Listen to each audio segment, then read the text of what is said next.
Today we're going to be moving on to the second of three parts of the 4.3. We did 4.3a, which was rectangles on Friday. Today we're going to be doing 4.3b, which is rhombus, the rhombus, or rhombi for our plural. Let me get this lights off.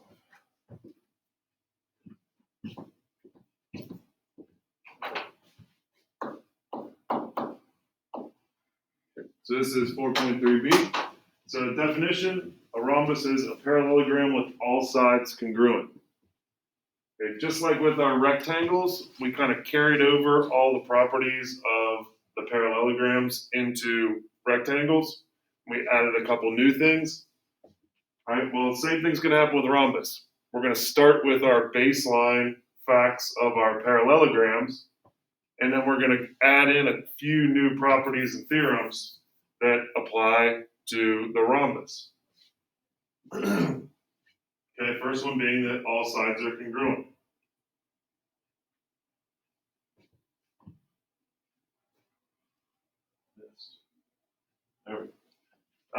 Here's a theorem that we have with our rhombus. The diagonals of a rhombus are perpendicular.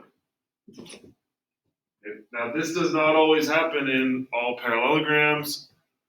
It doesn't really happen in rectangles. There's one specific type of rectangle that it does happen, but not in all of them. But in all rhombi have perpendicular diagonals, which means the diagonal AC is going to be perpendicular to the diagonal BD.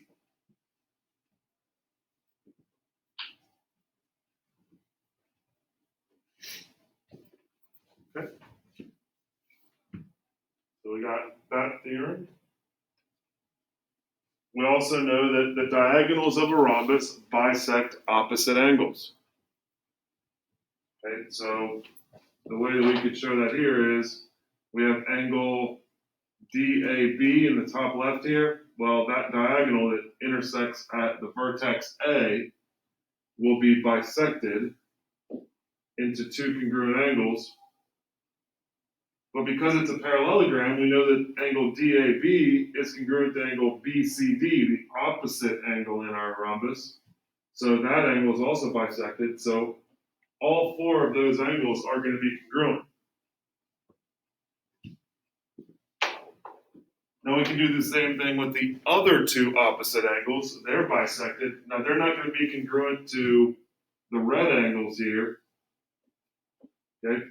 But they will be congruent in their own right, okay?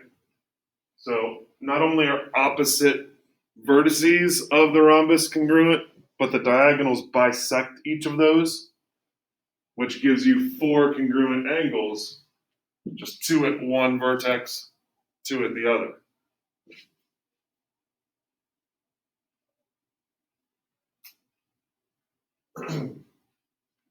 What's pretty cool about this is that we can also, because we've got these congruent angles that are across from one another, and we know that we've got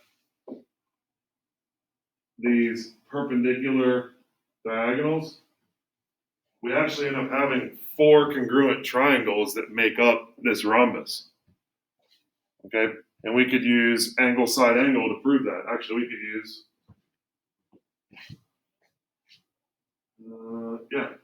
we could use angle side angle to prove that because we know that all of these sides are congruent. Okay. And these notes are pretty short today, so we'll get through them pretty quick. This is just a recap of like the three new things that we have here with our rhombus.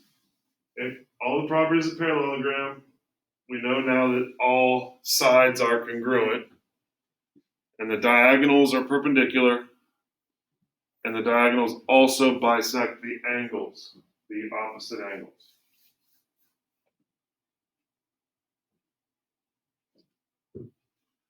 And let's go through a few examples, okay? A few examples of how we're going to use these. find the value of x below. Well, we're going to just use, in this one's pretty straightforward. We're just going to use the fact that we've got perpendicular diagonals, and that 5x plus 15 represents 90 degrees.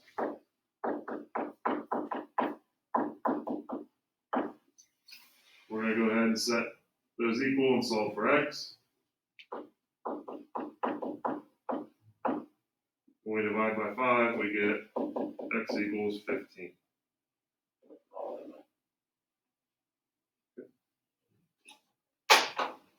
Pretty straightforward on that one.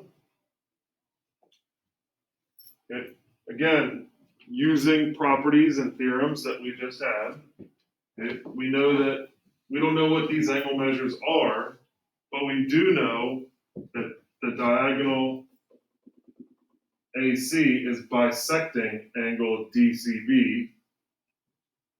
So these two angles will be congruent, so we can set 9x minus 21 equal to 2x plus 35.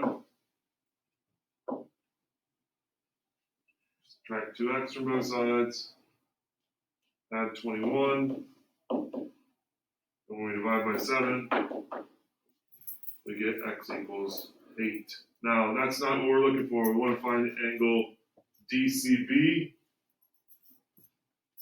So that's the full angle located at the vertex of C. So I'm going to go ahead and plug 8 in. So I'm going to plug it into this one here.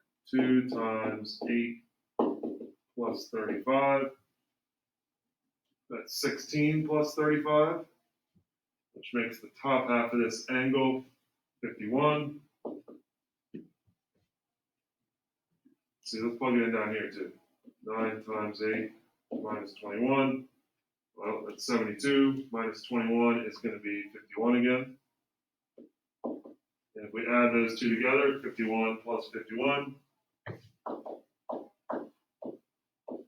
you get 102 degrees. So I think you guys are probably going to be fine on the theorems. It's just the execution of using those within an algebraic equation and then making sure you're identifying exactly what the question's asking.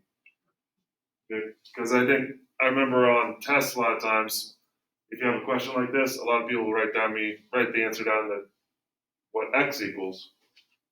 And that's great because we need x, but then you have to go back and you need to plug it back in to get your solution. All right, I think we got one more. Given angle ABC is 80 degrees, find the value of x. All right, so let's identify ABC. So that's this angle up here. We're told that that angle is 80 degrees.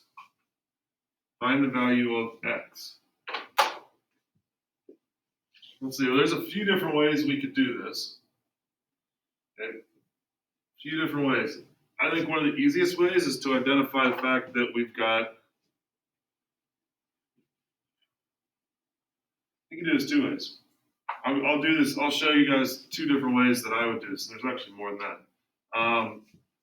I know that this is 80, so if I look at the diagonal, it's bisecting this one. Each of these would be 40, and each of these down here would be 40. I also see that diagonals are perpendicular,